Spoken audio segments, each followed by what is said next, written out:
Welcome, ladies and gentlemen, to a little bit of discussion about transcription and translation. So this worksheet package is the one that I gave out in class before I left, but for e-hour, it is kind of broken up and shared with you on the individual days for the virtual learning.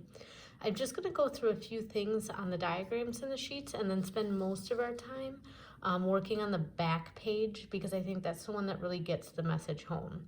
So if we look at this diagram here, you'll notice that this strand is joined with this strand here. So the double-stranded part is what makes this the DNA. Okay, here we see that it's a single strand being produced, so that's our RNA. Now, what is happening is the RNA is being formed is the process of transcription. So the RNA polymerase reads the DNA template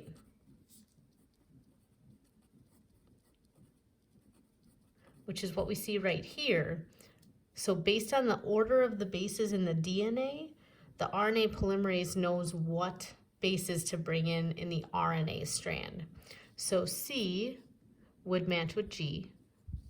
A would normally match with T, but because we're in RNA, we're going to have to deal with uracil, U. G would match with C, and T would match with A. So what's happening is in the nucleus,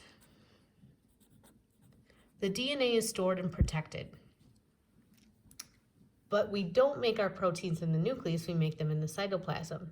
So we have to have some way to get that message from the DNA in the nucleus to the ribosomes in the cytoplasm. That is our mRNA strand. So what we're creating here is the messenger RNA that's going to take that message from the nucleus to the cytoplasm. Think of this like writing down spoken language.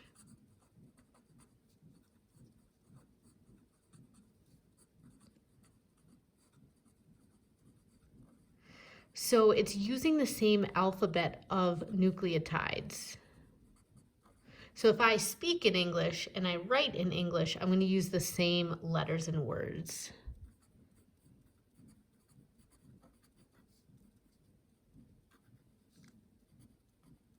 So there's just a slight difference in that T versus U situation. So transcription, it's how I'm going to prepare the message to send out the information from the DNA code to the ribosomes.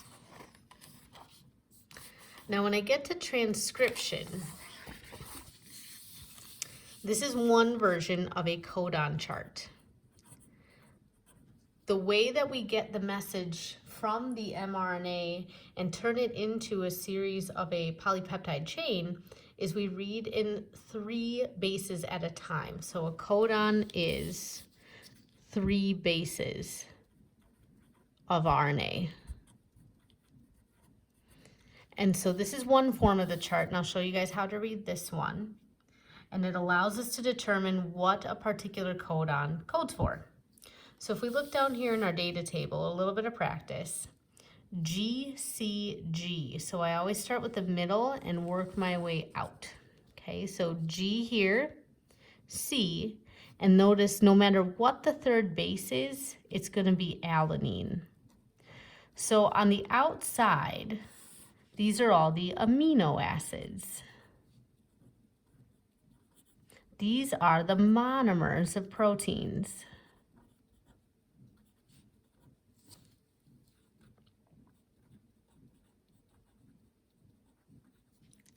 So much like DNA is a chain of repeating units, so is a protein.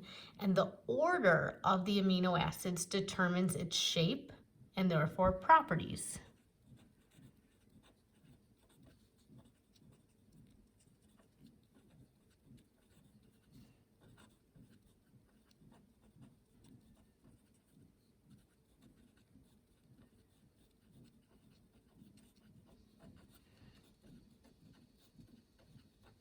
So depending on what types of amino acids you put together, maybe you have one section that's very nonpolar.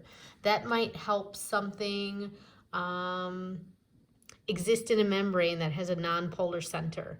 And in the inside of that channel, you might have polar amino acids that allow water per se to pass through. So now let's look here. GAU. GAU is aspartic acid. CAA is glutamine. So what the ribosome would be doing is moving along the RNA strand, and then the tRNA brings in each of the different amino acids to the chain to be bonded to the one before it. So notice, when we look here, this is a tRNA strand, and this is your amino acid. This is your anticodon, which will match the codon with base pairing rules on the mRNA. So if the anticodon is AAG, then we're looking for it to be UC up above. So if we look up here, that pairing is right here. Okay. G would be C, A would be U, C would be G. We see that one at the end here. UUU would be AAA is the codon. That section is right here. And UAC would have the codon AUG. And guess what? That's the one that stands for start. Methionine the first one. Okay, so this would be first, this would be second, this one is third, and this one is fourth. So let's take a look at that kind of summary page, all the way at the back. If you can do this task, you pretty much can do the analysis or application of what is happening here. So we know that the DNA template strand will be opposite the mRNA. So that would mean this one said TAC, TGA, TCG, ACC, CCC, ATA, ATG, AAA, ATC. So going from DNA to RNA was transcription. Going from RNA to amino acid is translation. And the tRNA is what's going to bring in the correct amino acid. So my tRNA will be opposite, but now with U's instead of T's. So A would give me U, U is A, G is C. Here I would have U, G, A.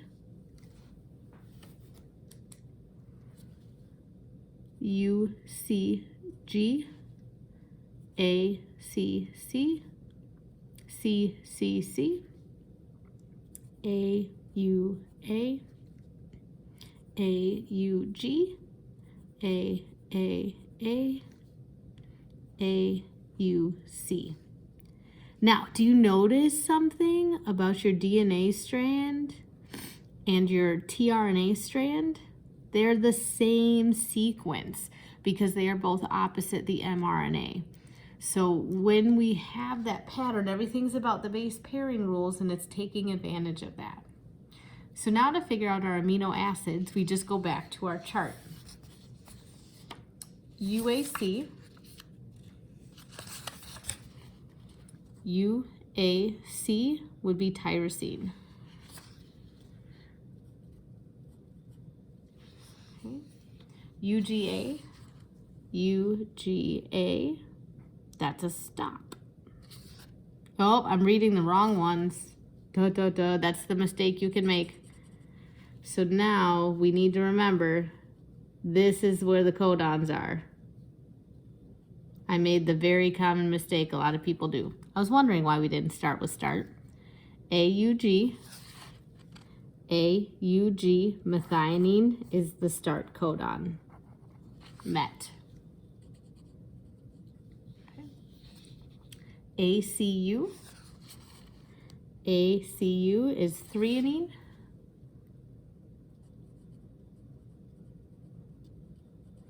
Okay. AGC, serine. UGG is tryptophan. That's the one you always hear about being in turkey. Doesn't necessarily make you tired. More likely it's just you're in a food coma because you ate too much after Thanksgiving. GGG, that one is glycine. UAU, tyrosine. UAC is another tyrosine. Notice that there are multiple codes that can code for the same amino acid, but each codon only codes for one amino acid. Okay, then we had UUU. That one is phenylalanine. That one is tied actually to a metabolic disorder. Some people can't break down phenylalanine, and so they had to be very careful to keep it out of their diet. That's something you test for when babies are born. And UAG, perfect, stop. This is not an amino acid. It codes for nothing. So what happens is as the ribosome moves away, there's nothing to bond on the end of the phenylalanine, and so the whole chain just breaks off. So stop doesn't code for like a stop amino acid, it just means stop. Now because of the relationship of all of these, as long as I give you a little bit of it, you should be able to work your way through. Now take a look at number 4 quick. Notice I'm giving you the amino acid chain. But we just said that some amino acids have more than one option. Well, that means that there's going to be more than one correct answer for this set of data. So depending on which codon you choose to put in your mRNA, that's what you're going to have to do next. People could have different sequences of mRNA and still be accurate because of that variation in the different amino acid codons. So as long as you can justify that your codon specifically matches to each of these, you're good to go. I've also posted some other ones that include the 3-letter abbreviations. There's a square codon chart in PowerSchool that you can use as well. It's in your textbook, and if you Google codon chart, they come up online. Okay, so I kind of got you guys going on number 1, gave you a little advice for number 4 that'll apply to number 5 as well. And then the back page just has some analysis that you should think about to prepare. Remember to check in with me during office hours, and if you have more questions, I'm also available by Google Hangout.